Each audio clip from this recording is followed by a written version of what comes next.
Specially उन सभी students के लिए बनाई गई है जो कि सीटेट की तैयारी कर रहे हैं। आज के वीडियो में हम लोग सीटेट पेपर 2 से चाइल्ड डेवलपमेंट एंड पेडागोजी के कुछ इम्पोर्टेंट क्वेश्चन करेंगे जो आपके आने वाले एग्ज़ाम में बहुत ही हेल्पफुल होंगे।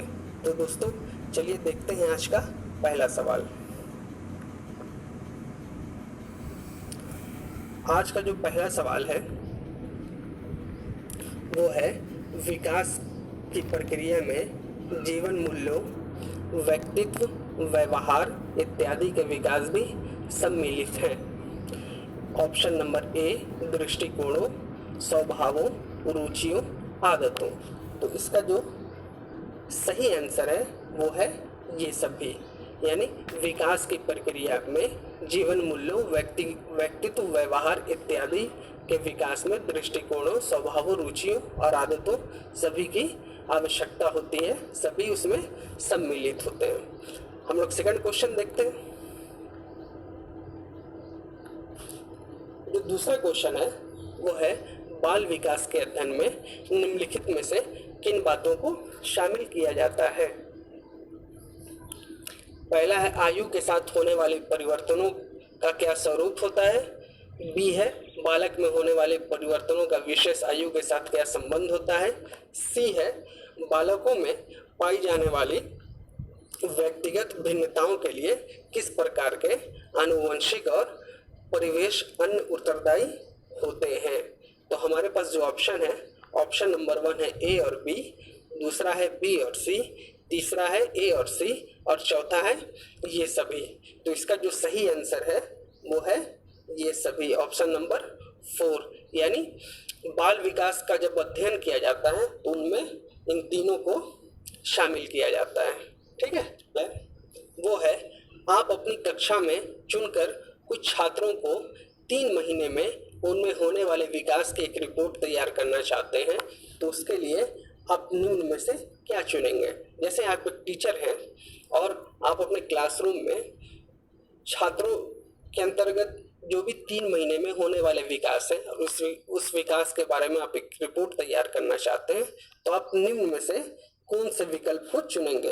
पहला है, हर माह उसकी लंबाई नापेंगे, दूसरा है हर माह उसका वजन तोलेंगे, तीसरा है हर माह उनकी रुचि, आदतों, दृष्टिकोण, स्वभाव, व्यक्तित्व, व्यवहार आदि में होने वाले परिवर्तनों की जांच करेंगे, चौथा है कि हर माह उनके शारीरिक आकार में होने वाले परिवर्तनों की जांच करेंगे। तो इसका जो सही आंसर है वो है ऑप्शन नंबर 4। यानी किसी बच्चे के जब विकास की रिपोर्ट तैयार की जाती है तो उसमें हर माह उनके शारीरिक आकार में होने वाले परिवर्तनों की जांच की जाती है। अगले क्वेश्चन की तरफ बढ़ते हैं। अगला जो सवाल है,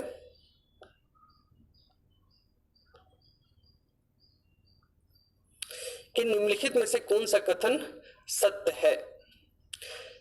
पहला है, सभी बच्चों का स्वस्थ शारीरिक विकास सभी प्रकार के विकास की पहली शर्त नहीं है। दूसरा है, दृष्टिकोण, भावनाएं और आदर्श और संज्ञानात्मक विकास के अभिन्न हिस्से हैं और भाषा विकास मानसिक चित्रण, अवधारणाओं और तार्किकता से इनका गहरा संबंध है। तीसरा ऑप्शन है, बालक के संतुलित विकास में उसके संवेगात्मक विकास की नहीं बल्कि शारीरिक विकास की अलग भूमिका होती है। तो इसका जो सही आंसर है वो है ऑप्शन नंबर 2, यानी दृष्टिकोण, भावनाएं और आदर्श संज्ञानात्मक विकास के अभिन्न हिस्से हैं और भाषा विकास मानसिक चित्रण, अवधारणाओं और तार्किकता से इनका गहरा संबंध होता है। अगले क्वेश्चन की तरफ बढ़ते हैं। क्वेश्चन नंबर 5 है, किस परिणाम स्वरूप बालक अपने लगातार बदलते हुए वातावरण में ठीक प्रकार से समायोजित नहीं हो पाता है। यहाँ पे पूछ रहा है कि किस परिणाम स्वरूप बालक अपने बदलते वातावरण में एडजस्ट नहीं हो पा रहा है, यानी उसका समायोजन नहीं हो पा रहा है। हमारे पास ऑप्शन है, शारीरिक विकास, दूसरा है संवेगात्मक विकास, तीसरा है संज्ञानात्मक विकास और चौथा है भाषाई विकास। इसका जो सही आंसर है वो है ऑप्शन नंबर 3। ठीक है, संज्ञानात्मक विकास की वजह से के परिणाम स्वरूप बालक अपने लगातार बदलते हुए वातावरण में ठीक प्रकार से समायोजित नहीं हो पाता है। अगले क्वेश्चन की तरफ बढ़ते हैं। अगला जो सवाल है, मानव का विकास किस पर निर्भर होता है? पहला ऑप्शन है उसके वातावरण पे, दूसरा है उसकी दृष्टि पर, तीसरा है उसकी वृद्धि और वातावरण से मिलने वाली परिपक्वता पर, और चौथा है उसकी बुद्धि पर। तो इसका जो सही आंसर है वह है ऑप्शन नंबर 3, यानी मानव का विकास उसकी वृद्धि और वातावरण से मिलने वाली परिपक्वता पर निर्भर होती है। अगले क्वेश्चन की तरफ बढ़ते हैं।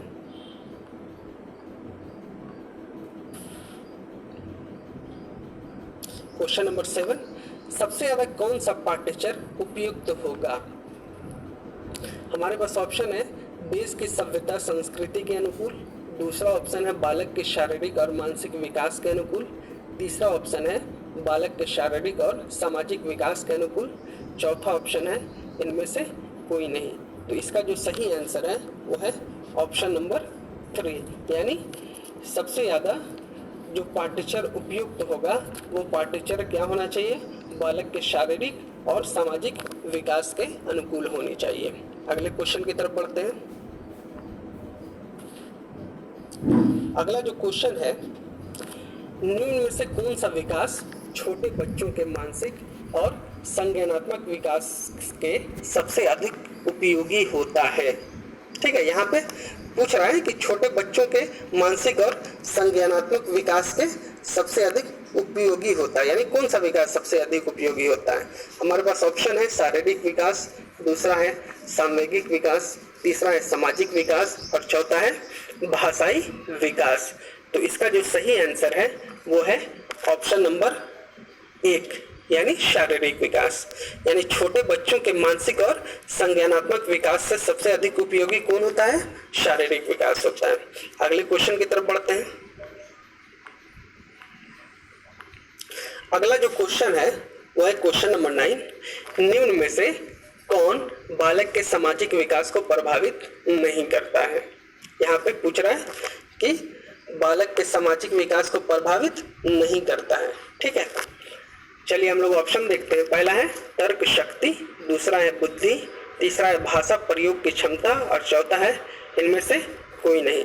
इसका जो सही आंसर है वो है इनमें से कोई नहीं, क्योंकि बालक के सामाजिक विकास को तर्क शक्ति भी प्रभावित करते हैं, बुद्धि भी प्रभावित करते हैं और भाषा प्रयोग की क्षमता भी प्रभावित करते हैं। तो जो सही आंसर है वो इनमें से कोई नहीं है। अगले क्वेश्चन की तरफ बढ़ते हैं।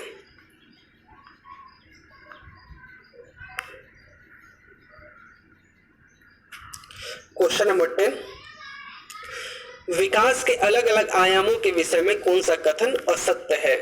यहाँ पूछ रहा है कि विकास के जो भी अलग अलग आयाम होते हैं उसके विषय में कौन सा कथन असत्य है, यानी गलत है। ऑप्शन है हमारे पास भाषा का विकास एक प्रकार का संज्ञानात्मक विकास होता है, बिल्कुल ये सही है। दूसरा है क्रियात्मक विकास, यहाँ पे विकट लिखा गया लेकिन विकास है। क्रियात्मक विकास का अर्थ व्यक्ति की क्रियात्मक शक्तियों, क्षमताओं या योग्यताओं का विकास है, यह भी सही है।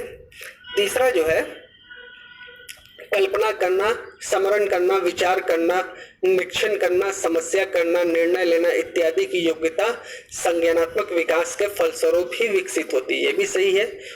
तो इसका जो आंसर होगा वो 4 हो जाएगा। भाषाई, मानसिक, संज्ञानात्मक, सामाजिक और चारित्रिक विकास अलग अलग आयु स्तरों में समान प्रकार से होती है, ये गलत है। चलिए अगले क्वेश्चन की तरफ बढ़ते हैं।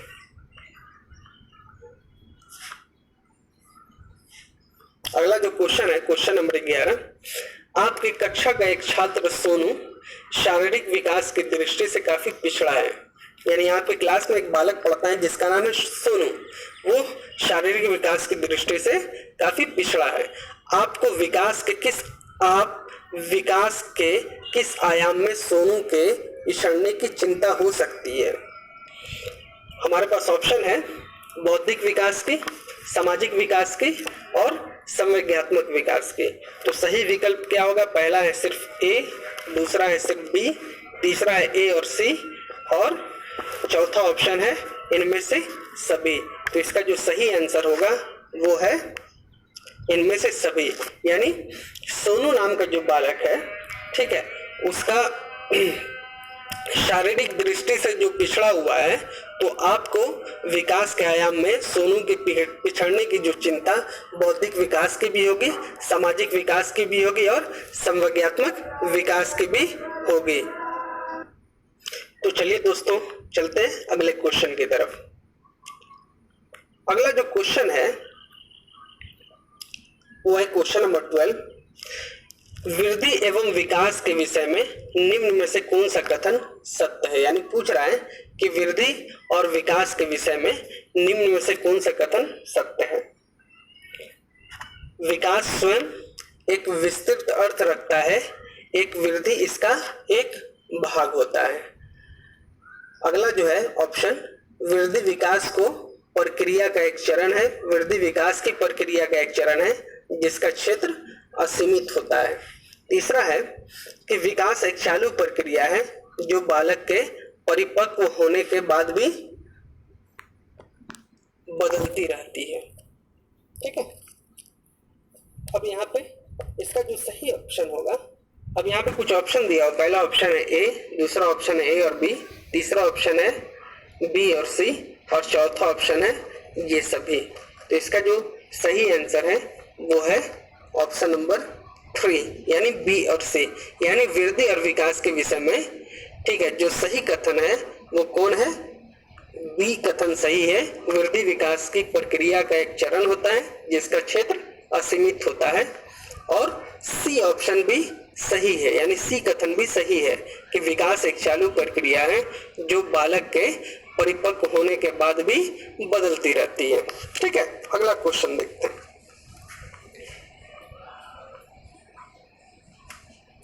अगला जो सवाल है, शिक्षा की अलग अलग विधियों के प्रयोग के लिए कौन सी अवस्था सबसे उपयुक्त है? हमारे पास ऑप्शन है शैशवावस्था, दूसरा है बालावस्था, तीसरा है किशोरावस्था और चौथा है प्रौढ़ावस्था। तो इसका जो सही आंसर होगा वो है ऑप्शन नंबर 2 यानी बालावस्था। शिक्षण की अलग अलग विधियों के प्रयोग के लिए सबसे जो उपयुक्त अवस्था होती है वो बाल्यावस्था होती है। ठीक है, चलिए अगले क्वेश्चन की तरफ बढ़ते हैं। क्वेश्चन नंबर 14, किस अवस्था में बालकों में नई खोज करने की और घूमने की प्रवृत्ति अधिक बढ़ जाती है? यानी कौन सी ऐसी अवस्था है जिसमें बालक की इच्छा शक्ति ज्यादा बढ़ जाती है घूमने के लिए या फिर नई नई खोज करने के लिए? हमारे पास ऑप्शन है उत्तर बाल्यकाल, प्रौढ़ावस्था, शैशवावस्था और किशोरावस्था। इसका जो सही आंसर है वो है 14 का 1 उत्तर बाल्यकाल। अब जैसे आपको पता ही होगा कि उत्तर बाल्यकाल क्या होता है, अगर नहीं पता है तो मैं बता देता हूँ। 10 से 12 साल की जो अवस्था होती है उसी को उत्तर बाल्यकाल कहा जाता है। ठीक है, चलिए हम लोग अगले क्वेश्चन की तरफ बढ़ते हैं। क्वेश्चन नंबर 15, किशोरों की सबसे नाजुक और संवेदनशील समस्या क्या होती है? यानी जो किशोर होते हैं, जो टीनेजर्स होते हैं, उनकी सबसे नाजुक और संवेदनशील समस्या क्या होती है? पहला है यौन संबंधी समस्या, दूसरा है प्रश्नाभ्यास संबंधी समस्या, तीसरा है व्यवसाय संबंधी समस्या और चौथा है समायोजन संबंधी समस्या। तो इसका जो सही आंसर होगा वो कौन सा होगा? ऑप्शन नंबर 1 यानी जो किशोर होते हैं उनकी सबसे नाजुक और संवेदनशील समस्या जो होती है वो होती है यौन संबंधी समस्या।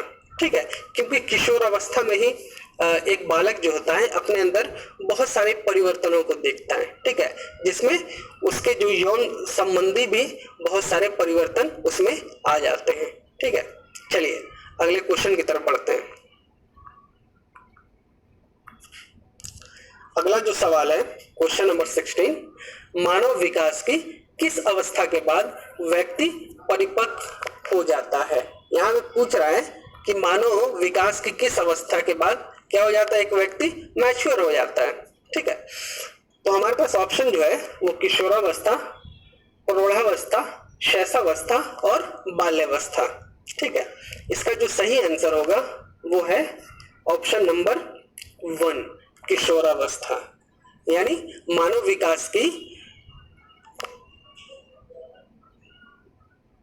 जो व्यक्ति परिपक्व हो जाता है वो किस अवस्था में हो जाता है, किशोरावस्था में होने लगता है। ठीक है, चलिए अगले क्वेश्चन की तरफ बढ़ते हैं। क्वेश्चन नंबर 17, किस किस अवस्था में गहरी मित्रता की प्रवृत्ति पाई जाती है। यहाँ पे पूछ रहा है कौन सा ऐसा पीरियड है, कौन सा ऐसा अवस्था है जिसमें गहरी अवस्था की प्रवृत्ति पाई जाती है। सबसे पहला ऑप्शन है बाल्यावस्था में, दूसरा है किशोरावस्था में, तीसरा है शैशवावस्था में और चौथा ऑप्शन है इनमें से सभी में। तो हमारा जो सही आंसर होगा वो है ऑप्शन नंबर 2 किशोरावस्था में। ठीक है, किशोरावस्था में क्या होता है कि गहरी मित्रता की प्रवृत्ति पाई जाती है। ठीक है, चलिए हम लोग अगले क्वेश्चन की तरफ बढ़ते हैं। क्वेश्चन नंबर 18, मैं कौन हूं, यहाँ पे को लिखा है हालांकि ये कौन होगा। ठीक है, मैं कौन हूं, मैं क्या हूं, मैं भी कुछ हूं आदि जैसी प्रबल भावनाएं बालक के विकास के किस अवस्था की सूचक होती है। ठीक है, हमारे पास ऑप्शन है प्रौढ़ावस्था, दूसरा है बाल्यावस्था, तीसरा है किशोरावस्था और चौथा है शैशवावस्था। ठीक है, तो इसका जो सही आंसर होगा वो होगा ऑप्शन नंबर 3 किशोरावस्था। चलिए अगले क्वेश्चन की तरफ बढ़ते हैं। क्वेश्चन नंबर 19, निम्न में से किस कथन को सीखने के लक्षण के रूप में नहीं माना जाता है। यानी कौन सा ऐसा कथन है निम्न में से जो सीखने के लक्षण में नहीं आता है। हमारे पास जो पहला स्टेटमेंट है, सीखना कुछ ऐसी चीज है जो कुछ अनुभवों के परिणाम स्वरूप घटित होती है। बिल्कुल गलत।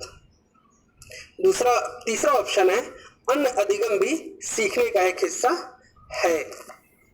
ये भी ऑप्शन क्या है, गलत है। ठीक है, तीसरा है सीखना एक प्रक्रिया है जो व्यवहार में मध्यस्थता करती है। यह भी गलत है। तो जो सही ऑप्शन है वो है ऑप्शन नंबर 2 व्यवहार अध्ययन सीखना है। चलिए अगले क्वेश्चन की तरफ बढ़ते हैं हम लोग।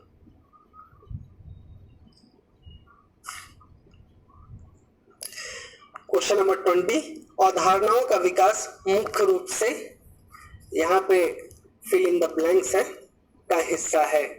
हमारे पास ऑप्शन है बौद्धिक विकास, शारीरिक विकास, सामाजिक विकास और संवेगात्मक विकास। इसका जो सही आंसर होगा वो है ऑप्शन नंबर 1 यानी बौद्धिक विकास।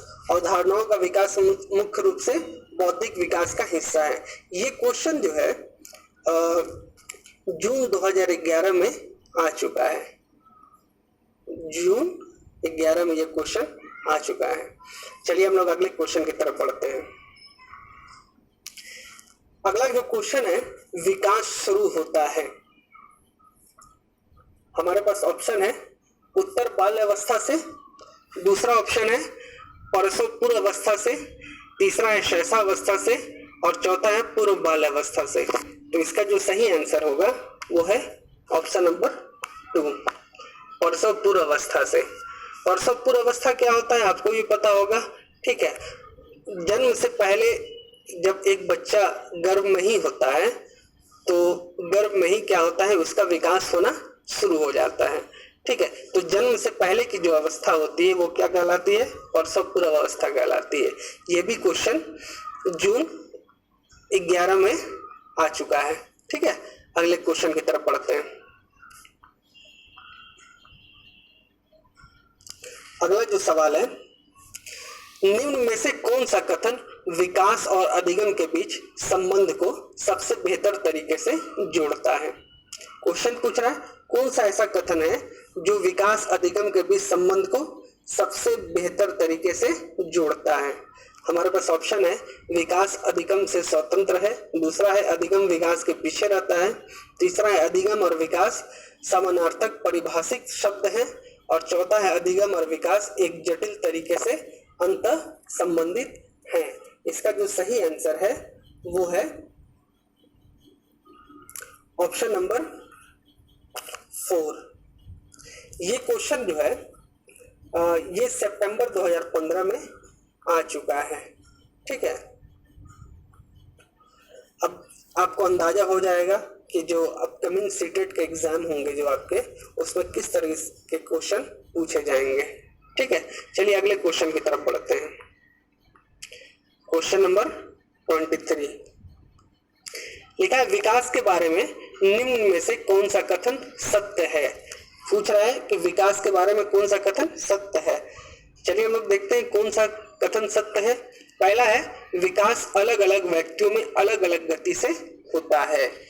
दूसरा है विकास जन्म से किशोरावस्था तक बहुत तेजी से होता है, उसके बाद रुक जाता है। तीसरा है विकास जन्म से किशोरावस्था तक आगे की ओर बढ़ता है और फिर पीछे की ओर। चौथा है विकासात्मक परिवर्तन एक सीधे रेखा में आगे जाते हैं। तो इसका जो सही आंसर है वो है ऑप्शन नंबर 1, यानी विकास के बारे में जो सही कथन है वो है विकास अलग अलग व्यक्तियों में अलग अलग गति से होता है। ये क्वेश्चन कब आया है? फेब 16 में ये क्वेश्चन आ चुका है, यानी फरवरी 2016 में जो सीटेट का एग्जाम हुआ था उसमें ये क्वेश्चन पूछा गया था। चलिए अगले क्वेश्चन की तरफ बढ़ते हैं। अगला जो सवाल है क्वेश्चन नंबर 24, मध्य बचपन अवधि है। हमारे पास ऑप्शन है 2 से 6 वर्ष, दूसरा है 6 से 11 वर्ष, तीसरा ऑप्शन है 10 वर्ष के बाद, और चौथा है जन्म से 2 वर्ष। तो इसका जो सही आंसर है वो है ऑप्शन नंबर 2, 6 से 11 वर्ष। ये मध्य बचपन की अवधि है। ये भी जो है कब पूछा गया है? ये भी क्वेश्चन फेब 2016 में आ चुका है। ठीक है, अगले क्वेश्चन की तरफ बढ़ते हैं। अगला जो क्वेश्चन है जो कि हमारा आज की वीडियो का आखिरी क्वेश्चन भी होगा कि विकास के सिद्धांत के बारे में कौन से कथन गलत हैं। चलिए हम लोग देखते हैं सारे कथनों को। पहला है विकास वंशगतता और वातावरण के बीच चालू अनयोन क्रिय होता है। चलिए दूसरा है विकास परिपक्वन और अधिगम पर आधारित होता है। तीसरा है हर बच्चा विकास के चरणों से गुजरता है, फिर भी बच्चों व्यक्तित्व भिन्नताएं होती हैं, यानी बच्चों में। चौथा है विकास एक परिणात्मक प्रक्रिया है जिसका ठीक ठीक मापन हो सकता है। तो जो विकास के सिद्धांत के बारे में जो सही कथन है वो है ऑप्शन नंबर 4। ठीक है, कि विकास एक परिणात्मक प्रक्रिया है जिसका ठीक ठीक मापन हो सकता है। ये भी क्वेश्चन आया है। ये क्वेश्चन कब आया है? सितंबर 2016 में क्वेश्चन आया है। तो दोस्तों आज के वीडियो में बस इतना ही। अगर आप चाहते हैं कि और भी आपको आपके एग्ज़ाम से रिलेटेड क्वेश्चन दिए जाएं जो आपके अपकमिंग एग्ज़ाम में बहुत ही हेल्पफुल होंगे, तो आप हमारे चैनल को सब्सक्राइब करें और शेयर करें, और साथ ही साथ बेल आइकन भी दबा दें ताकि जो भी वीडियोस मैं अपलोड करूं वो आप तक तुरंत पहुंच सके। धन्यवाद।